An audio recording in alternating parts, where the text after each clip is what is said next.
Narito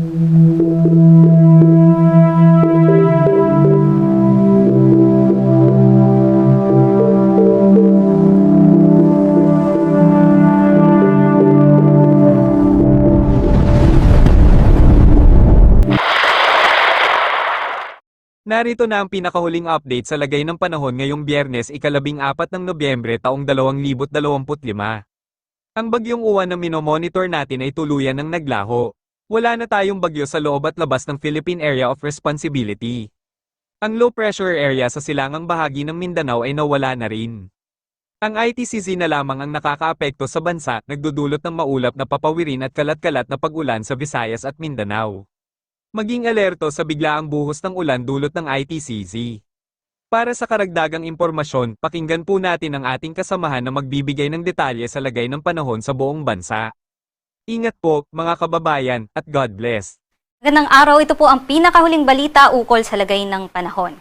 Kanina nga pong 2:00 tuluyan ng nalusaw yung low pressure area o yung formerly si Bagyong Uwan dito po sa labas ng ating area of responsibility. Kaya wala na nga po tayong binabantayan na sama ng panahon sa loob ng ating PAR. Ngunit meron naman pong nagdadala ng mga pag-ulan dito po sa malaking bahagi ng Mindanao, maging dito din sa may Eastern Visayas at sa may Central Visayas. Ito nga po ang Intertropical Convergence Zone o yung pagsasalubong ng hangin galing sa Northern at sa Southern Hemisphere, at ito po yung nakikita nating mga kaulapan dito nga po sa lugar ng Mindanao at Visayas. Kaya't doble ingat din po yung para sa ating mga kababayan na nandito, lalong-lalo na sa may eastern side po ng Visayas at Mindanao, dahil posible pa rin yung mga flash floods at mga landslides. Samantala, itong Batanes naman po ay makakaranas din ng mga light rains dahil naman sa pagbabalik nitong amihan. At sa Metro Manila at nalalabing bahagi naman ng ating bansa, pansin po natin wala po masyadong makakapal na mga kaulapan dahil naman sa ridge nitong high pressure area, at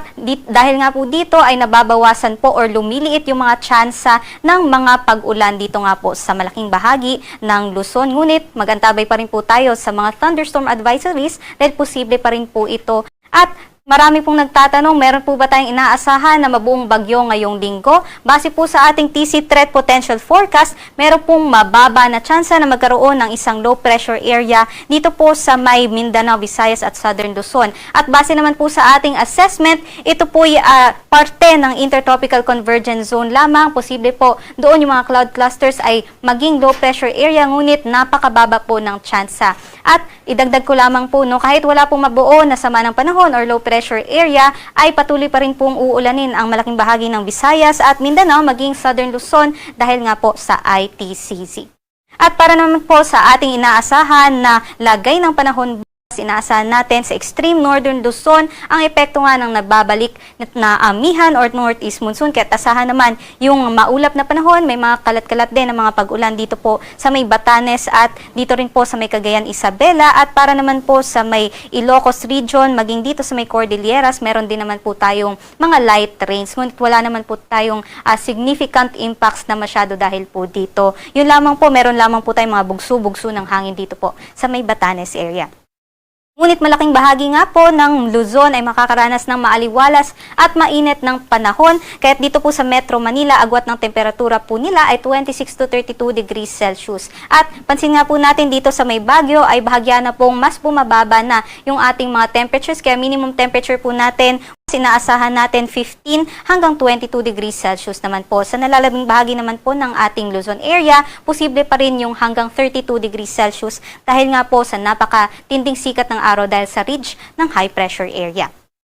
At para naman po sa Palawan, inaasahan naman po natin yung maliwalas din po na panahon, at para naman po sa kanilang agwat ng temperatura, posible hanggang 24 to 33 degrees Celsius. Kahit mainit na mainit po, magdala po tayo ng mga payong at mga tubig para po hindi po tayo ma-dehydrate throughout the day. Para naman po sa Visayas at Mindanao, dahil pa rin sa Intertropical Convergence Zone ay makakaranas naman po sila ng maulap na panahon at posible din po yung mga kalat-kalat na mga pag-ulan. Ngunit hindi naman po natin ito inaasahan yung mga pag-ulan na parehas po nung mga nakaraang bagyo. Ito po yung mga patsi-patsi lamang po ng mga bugso-bugso lamang po ng mga pag-ulan, no? Kaya aasahan pa rin po natin, meron pa rin po mga window hours na meron pa rin pong matinding sikat ng araw. Agwat po ng temperatura dito sa may Tacloban at Cebu hanggang 30 degrees Celsius at dito rin po sa may Davao 30 degrees Celsius. Sa Iloilo naman 31 degrees Celsius, maging dito sa may Cagayan at sa may Zamboanga aasahan hanggang 32 degrees Celsius naman.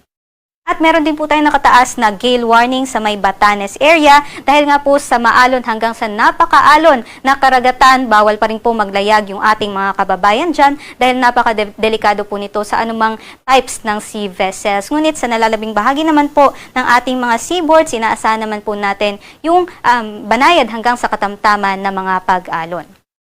At para naman po sa 3-day weather na outlook natin po sa mga pangunahing lalawigan dito po sa Luzon, asan pa rin po natin magpapatuloy po yung maaliwalas at mainit na panahon. Liban na lamang nga po dito po sa may Cordilleras, maging dun po sa may Northern Luzon area dahil po sa amihan. Start po tayo dito sa Metro Manila, agwat ng temperatura 25 to 32 degrees Celsius, napaka-tinding sikat ng araw po niyan. Sa Baguio naman, posible 15 to 23 degrees Celsius at sa Legazpi, posible naman mag-extend yung ITCZ dito hanggang sa Sabado, kaya posible po silang makaranas ng mga pag-ulan. Ngunit improving weather conditions naman po sila pagsapit naman po ng Linggo hanggang sa Lunes. At ang kanilang agwat ng temperatura naman 25 to 32 degrees Celsius. Para naman po dito sa Visayas, aasahan naman po natin yung epekto pa rin ng ITCZ, magpapatuloy pa nga hanggang sa Linggo, kaya't maaari po tayo makaranas ng mga kalat-kalat na pag-ulan. Maulap din po yung ating panahon sa may Metro Cebu, Iloilo City at sa may Tacloban. Posible nga mag-improve na yung ating weather conditions pagsapit naman po ng Lunes. At para din po sa may Mindanao, asahan pa rin po natin yung epekto din ng ITCZ, kagaya nga po sa Visayas, kaya't hanggang sa Linggo po, asahan pa rin po natin yung mga pag-ulan at improving na po or generally fair weather conditions na po tayo pagsapit naman ng Lunes. Para naman sa Kalakhang, Maynila, ang araw po ay lulubog mamayang 5:24 p.m. at sisikat naman po ng 5:57 a.m.